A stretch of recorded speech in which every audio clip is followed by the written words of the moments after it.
शीला दीक्षित जैसा देखे दिल्ली की जनता के मुंह पे कांग्रेस आ रही सर चाचा। अरे आप इधर कर लो। शीला दीक्षित इतने अच्छे काम करने के बाद हरा दिए लोग, अब कह रहे हैं कि मैंने नहीं कह रहा वही ऊर्जा आएगी उन्हीं की। शीला दीक्षित ही अच्छी थी। अब जो आदमी अब फिर वही बात। अब शीला दीक्षित वाला क्या वो संदीप दीक्षित में सोच रहे रख रहे हैं क्या? राहुल गांधी में बस। सोच रहे हो क्या आप? एकदम है। राहुल आप गांधी में सोच रहे अगर हो? वो सिरे से नीचे से अगर वो चल रहा है, नहीं ठीक है, वो आपका सोच है ना। अब एक मिनट, आपको बोल दें कि मोदी जी नाश कर रहे हैं तो आप कहिए कि नहीं कर रहे हैं। बिल्कुल नहीं कर रहे। बस हो गया, तो अपनी अपनी सोच है। अवध ओझा जो उनका कैरियर था ना, वो कैरियर को बर्बाद करने आए हैं। नमस्कार, आप देख रहे हैं द फ्रंट न्यूज और मैं हूं आपके साथ आशीष तिवारी। आज फिर से दिल्ली विधानसभा चुनाव की चर्चा जो है तेज हो गई है, क्योंकि अब पालों का जो बदलना है वो लगातार बढ़ता जा रहा है। कभी आम आदमी पार्टी में मंत्री रहे, परिवहन मंत्री रहे कैलाश गहलोत, जब बीजेपी में शामिल होते हैं तो तल्ख चर्चा हो जाती है। तो वहीं अब आज आम आदमी पार्टी में शिक्षक गुरु कह लीजिए और वायरल रहने वाले अवध ओझा जी जब आम आदमी पार्टी में जाते हैं तो भी चर्चा बढ़ जाती है। वो कहते हैं कि हमने शिक्षा के क्षेत्र में बड़ा काम करने के लिए आम आदमी पार्टी को ज्वाइन किया है। तो दिल्ली की जनता है जानने की कोशिश आखिर में ये क्या कहना चाहते हैं इस पूरे मुद्दे पर। क्या कहेंगे भाई साहब? मैं एक लाइन कहना चाहता हूँ कि शराब घोटाले के बाद जब बढ़ने लगा आम आदमी पार्टी पर भ्रष्टाचार का बोझा, शराब घोटाले के बाद जब बढ़ने लगा आम आदमी पार्टी पर भ्रष्टाचार का बोझा, तब जाकर यह आप आज लाई है इसे उठाने के लिए एक अवध ओझा, इसे उठाने के लिए ये एक अवध ओझा, ये अवध ओझा जी भ्रष्टाचार का बोझा उठाने के अलावा और आम आदमी पार्टी में कुछ नहीं कर सकते हैं। साहब वो शिक्षक हैं, गुरु हैं, आईएएस पीसीएस एक तरीके से फैक्ट्री है और मोटिवेशनल स्पीकर हैं। अच्छा, शिक्षक हैं, ठीक है, उसका सम्मान है, विद्वता का हमेशा सम्मान होता है। लेकिन एक थोड़ा सा, चूंकि आप एक अच्छे पत्रकार हैं तो हम एक तर्क की बात करते हैं। मैं भी कवि और लेखक हूँ, कुछ फिलॉसफी लिखने का काम करता हूँ। सकारात्मक दृष्टिकोण के साथ किया गया प्रयास सदैव सकारात्मक दृष्टिकोण के साथ किया गया प्रयास सदैव सकारात्मक परिणाम देता है, और नकारात्मक दृष्टिकोण के साथ किया गया प्रयास नकारात्मक ही परिणाम देता है, चाहे उससे पहले आपके अंदर कितनी भी सकारात्मकता और कितनी भी विद्वता क्यों ना हो। अब मैं एक छोटा सा उदाहरण देता हूँ। अभी कुछ समय पहले का इनका इंटरव्यू है, आपने भी देखा होगा। लल्लन टॉप पे सौरभ द्विवेदी जी इनका इंटरव्यू ले रहे थे। उन्होंने पूछा, गुरुजी आप राजनीति में कब जाने वाले हैं? इन्होंने कहा कि हम तो तैयार हैं, कोई हमको पूछ ही नहीं रहा है, कोई मौका दे दे हम आ जाएंगे। उसके बाद इन्होंने बोला कि भैया नहीं कोई पूछ रहा है, 2028 में हम अपनी पार्टी बनाएंगे, तब हम किशनगंज से चुनाव लड़ेंगे। उसके बाद सौरभ द्विवेदी ने पूछा कि गुरुजी ये बताइए 2024 के लोकसभा चुनाव में आपने किसी से टिकट मांगा था? तो बोले हाँ भाई मांगा था, 2 जगह से, एक प्रयागराज से, एक अमेठी से। प्रयागराज के लिए हमने भाजपा से मांगा था, अमेठी के लिए हमने कांग्रेस से मांगा था। तो सौरभ द्विवेदी ने पूछा, ये सर बताइए कि अमेठी के लिए किससे मांगा था?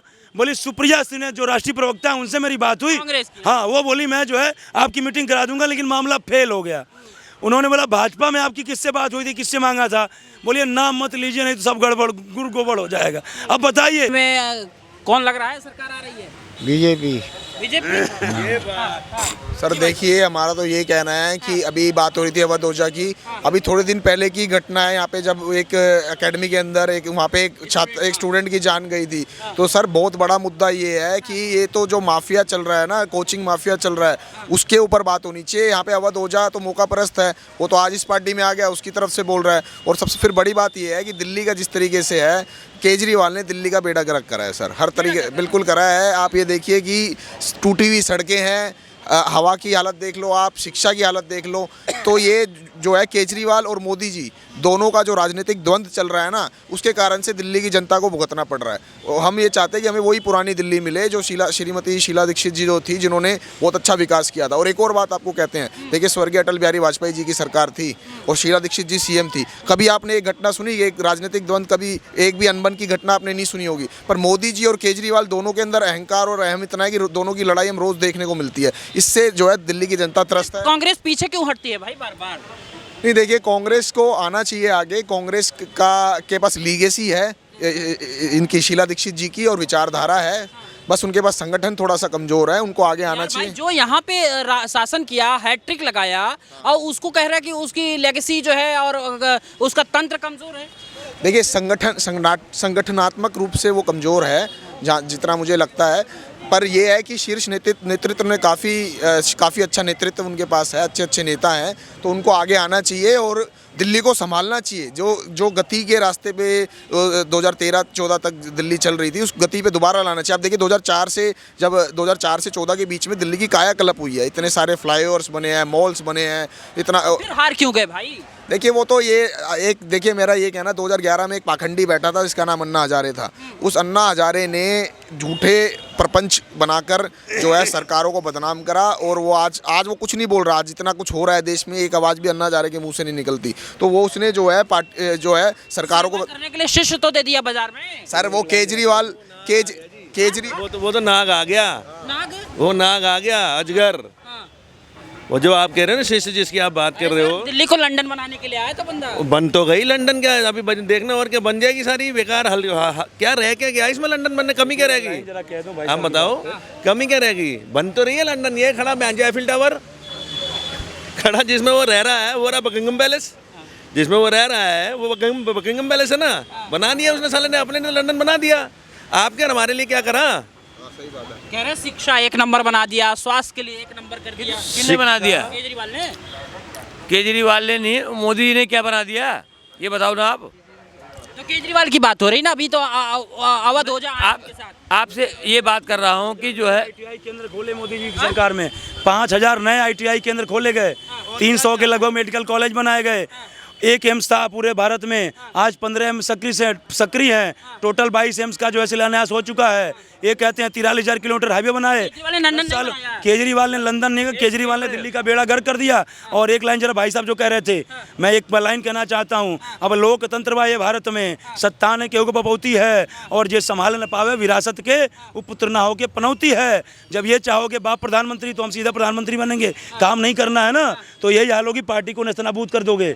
एक मिनट, आप प्रेस में हो, आपको अगर जहाँ काम कर रहे हो वहाँ पैसा नहीं मिलेगा तो काम कैसे करोगे? केजरीवाल को पैसा नहीं मिल रहा है। केजरीवाल को लंड पैसा मिल रहा है। एक छोटा सा काउंटर है, ये कह रहे हैं कि मोदी जी काम करने नहीं दे रहे हैं, और यही केजरीवाल एक बार कहते हैं मोदी जी काम करने नहीं दे रहे हैं 14 से ही, और जब 14 से ही, सुनिए एक मिनट, 14 से मोदी जी लगातार काम करने नहीं दे रहे हैं। और एक तरफ कहते हैं दिल्ली की शिक्षा व्यवस्था को वर्ल्ड लेवल पे बना दिया, स्वास्थ्य को देश में नंबर 1 कर दिया, अलग अलग स्टेट से लोग कराते हैं आते हैं इलाज कराने। तो भैया जब मोदी जी काम ही नहीं करने दे दिया आपको, 10 साल काम ही नहीं करने दिया 14 से 24 तक, तो वर्ल्ड लेवल पे तुमने शिक्षा व्यवस्था कैसे बना दिया? लेकिन अब मजबूत तो हो रही ना आम आदमी पार्टी। देखिए अवध ओझा जैसे लोग। भाई साहब आप मेरी बात सुनो, हमारे पास लेबर है ना। अभी देखो एक गरीब सा आदमी बेचारा गया था, आपने उनसे पूछा किसकी सरकार चाहिए, उसने क्या बोला? बीजेपी। उसको फ्री में कुछ मिलेगा बुरा लगेगा, लेकिन उसने क्या बोला? उसने देश की सोची ना, फ्री में नहीं चाहिए किसी को यार, आदमी को समर्थ बनाओ ना भाई, आदमी को बनाओ ना। सर पर ये है ना, और देखो जहाँ तक भाई साहब हमारे कह रहे हैं बहुत बढ़िया बात है, हम भी पहले अन्ना जा रहे जो इन्होंने बोला निकला, ठीक है ना।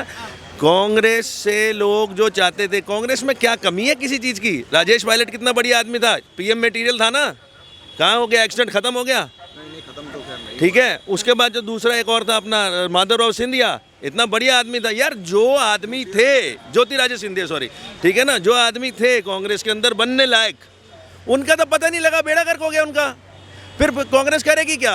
कांग्रेस के पास बचा क्या? और मैं आपको बताऊं, इस बार तो यात्रा चल रही है ना सर राहुल गांधी जी की। ओ भाई साहब यात्रा जी वो जितनी मर्जी चला लो यार, अगर कांग्रेस को आज भी उभारना चाहते हो ना, जो पुराना कोर वोटर है ना कांग्रेस का, वो जाएगा कोर वोटर कांग्रेस के पास। इस राहुल गांधी को निकाल दो भाई साहब। नहीं ऐसा नहीं है, ये देखो ऐसा है, मैं तो ये कहूँगा कांग्रेस का जो ये भारत जोड़ो यात्रा जो हुई थी, उससे जो वो उत्पन्न हुई थी, ऊर्जा उत्पन्न हुई थी, उसका फायदा कांग्रेस नहीं ले पाई, बल्कि समाजवादी पार्टी ऊर्जा उत्पन्न हुई बिल्कुल हुई थी। उसके बाद जो चुनाव हुआ था, कांग्रेस, सुनिए मेरी बात, कांग्रेस के पास संगठन, सुनिए ना, इसीलिए कहते हैं कांग्रेस परजीवी पार्टी है। जिसको छू देती है कांग्रेस, उसका सफाया सुनिए मेरी बात, कांग्रेस जो आंदोलन से ऊर्जा उठी थी, इतनी भीड़ आई थी, सब कुछ हुआ था, उसका फायदा दूसरे क्षेत्रीय दल उठा के ले गए। कांग्रेस के पास संगठन नहीं है। सबसे बड़ी कमजोरी कांग्रेस की है कि उनके पास संगठन नहीं है। उनके पास शीला दीक्षित जैसा, देखे दिल्ली की जनता के मुंह पे कांग्रेस आ रही सर चाचा। अरे अब आप इधर कर लो, शीला दीक्षित इतने अच्छे काम करने के बाद हरा दिए लोग,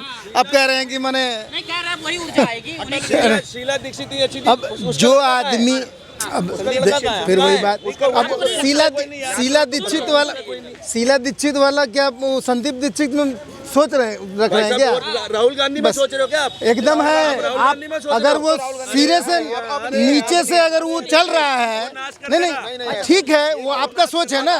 अब एक मिनट, आपको बोल दें कि मोदी जी नाश कर रहे हैं तो आप कहिए कि नहीं कर रहे हैं, बस हो गया। तो अपनी अपनी सोच है, अपनी अपनी सोच है ना, बात खत्म। आपको क्या लग रहा है कि इस बार भाई देखिए, अब एक मिनट, ओहो, अरे भैया वो, अरे भैया क्या, अरे भैया आप जोड़ कैसे सकते हो? वो 75 साल का, ये 55 साल का, मैंने दोनों में फर्क भी नहीं बुझा रहे हैं। एक छोटा सा उदाहरण दे दूं, राहुल गांधी ने एक मिनट, राहुल गांधी जी ने 2019 के लोकसभा चुनाव में एक बयान दिया था, मैं हिंदू हूं पर हिंदुत्ववादी नहीं। और पूरी राष्ट्रीय कांग्रेस पार्टी और खुद राहुल गांधी टीवी पे साबित नहीं कर पाए, हमने देश हित में सही बयान दिया था। मैं प्रेमनाथ द्विवेदी कहता हूं सही बयान दिया था।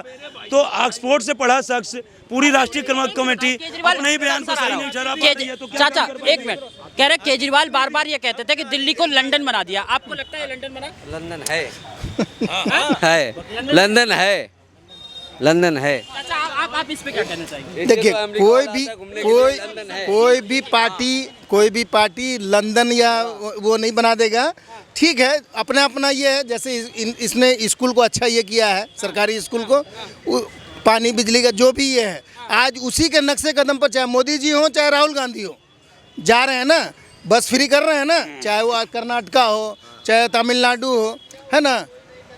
तो धीरे धीरे केजरीवाल एक विजन दे रहे हैं। हाँ, सही बात है भाई साहब। अरे केजरीवाल ने क्या करा? टूटी हुई सड़कें देख लो, दवाइयों का देख लो। मोदी और केजरीवाल दोनों ने देश की दुर्गति, कॉपी कर रहे हैं केजरीवाल। अरे कोई कॉपी नहीं कर रहा है यार। केजरीवाल और मोदी ने दोनों ने मिलके ना देश की दोनों की दुर्गति दोनों ने करी है।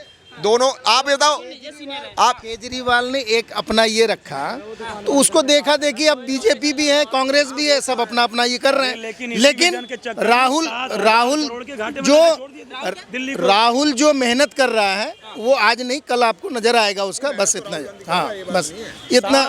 केजरीवाल नहीं, केजरीवाल ने कहा ना, अभी कल ही तो कहा कि भाई हम दिल्ली में किसी से गठबंधन नहीं करेंगे, तो वो तो अपना मेहनत करके करेंगे। हाँ, साथ साथ थे, अभी अलग अलग क्या मामला? वो तो लोकसभा वाला मामला था ना, लोकसभा वाला मामला था, लोकसभा में एकजुट होकर के करना था। मेरी बात सुनो, रणजी ट्रॉफी सुनो, रणजी ट्रॉफी में सारे खिलाड़ी एक दूसरे के विपरीत खेलते हैं, पर नेशनल लेवल पर एक खेलते हैं। तो भाई साहब वही बात है, रणजी ट्रॉफी अब जब नेशनल था तो सबका गठबंधन था। कैसे कह लेता कि अभी आप बहुत अच्छे हैं और 15 मिनट बाद कह देंगे आप बहुत नहीं सर, देखो उसमें लोग संविधान ये चेहरा उस टाइम पे संविधान बचाने की लड़ाई थी, ठीक है, लोकतंत्र बचाने की लड़ाई। यहाँ प्रदेश में लोकतंत्र, यहाँ पे यहाँ लोकतंत्र काम नहीं करता। दिल्ली का जो बेड़ा गर्क हुआ है ना, उसके लिए हमें शीला दीक्षित जैसी सीएम चाहिए। बहुत दिल्ली का वो बेड़ा गर्क कर दिया केजरीवाल ने 10 साल। हाँ, बोलिए ना। सारे जग में कमल खिलाया हो, दिल्ली में भी कमल खिलना चाहिए।